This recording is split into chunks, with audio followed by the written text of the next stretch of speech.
Anda kembali bersama kami pemirsa, jelang tanggal 9 Desember 2020 tercatat 2.322 pelanggaran terjadi selama tahapan pilkada serentak.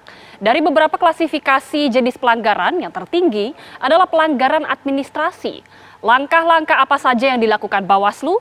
Berikut laporan Vera Kintan dan juru kamera Yohanes Billy dengan anggota Bawaslu RI. Sebentar lagi akan digelar, yaitu tepatnya tanggal 9 Desember 2020. Sebelumnya memang untuk masa kampanye sendiri sudah dilakukan sejak September kemarin dan rencananya akan berakhir pada tanggal 5 Desember 2020. Nah, ini seperti apa persiapan menjelang pilkada serentak bulan Desember nanti dan juga seberapa jauh pelanggaran yang sudah terjadi. Saat ini pemirsa, saya mau langsung mengajak Anda untuk langsung berbincang dengan anggota Bawaslu, Koordinator Bidang Divisi Penanganan dan juga Pelanggaran, yaitu Bu Ratna Dewi. Halo Ibu, apa kabar? Sehat Bu? Baik Mbak Vena, gimana kabarnya Mbak Vena? Sehat dong, Alhamdulillah. Bu Ratna, mungkin bisa dijelaskan, ini bentar lagi kan kita masuk pilkada serentak tanggal 9. Ini persiapannya dari Bawaslu sudah sampai mana? Ya, menghadapi tahapan pemungutan dan penghitungan suara tanggal 9 Desember tahun 2020, langkah persiapan yang sudah kami lakukan adalah membentuk jajaran pengawas TPS.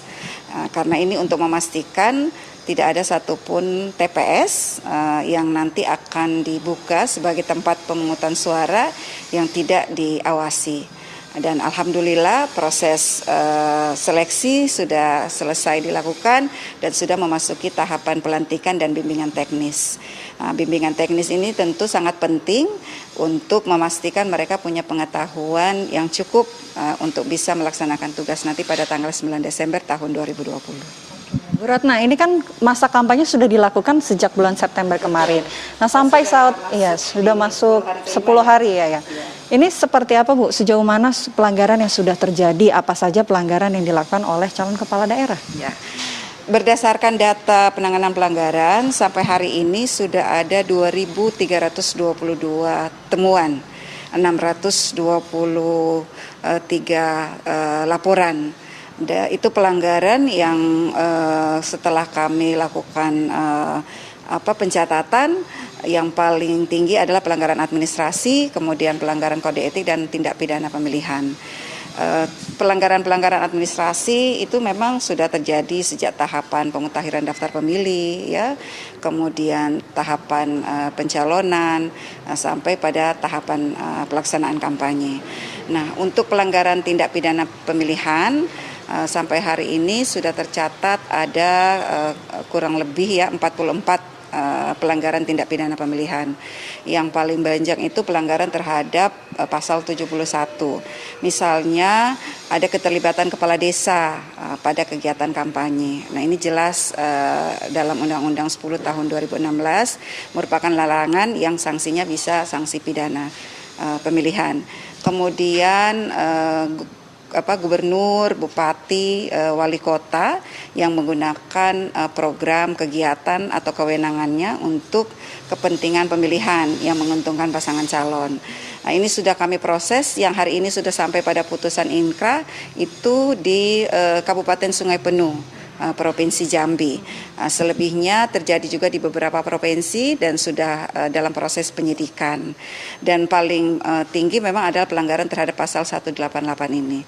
Ada juga beberapa pelanggaran lain, misalnya dugaan pelanggaran politik uang yang terjadi di Provinsi Sumatera Selatan, dan juga ada 2 laporan pelanggaran dugaan politik uang yang terstruktur, sistematis dan masif yang terjadi di Provinsi Sumatera Selatan dan Kalimantan Selatan, dan beberapa pelanggaran terkait dengan penggunaan dokumen palsu pada saat tahapan pencalonan, dan itu juga sudah kami proses yang terjadi di beberapa provinsi. Bu Ratna, ini kan kita menjalani pilkada di tengah pandemi COVID-19. Nah, ini seperti apa pengawasannya, dan apabila nanti selama pilkada di KPU daerah ini tidak menerapkan protokol kesehatan, ini seperti apa nih Bu sanksinya?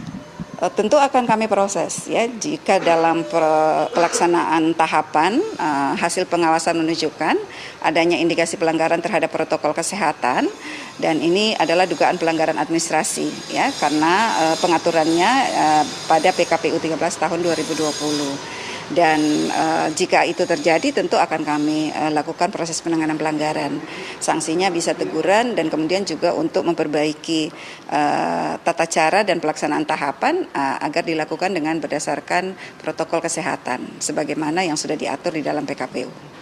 Baik, terima kasih banyak Bu Ratna atas waktunya. Selamat kembali bertugas. Kita akan menunggu Pilkada serentak nanti tanggal 9 Desember.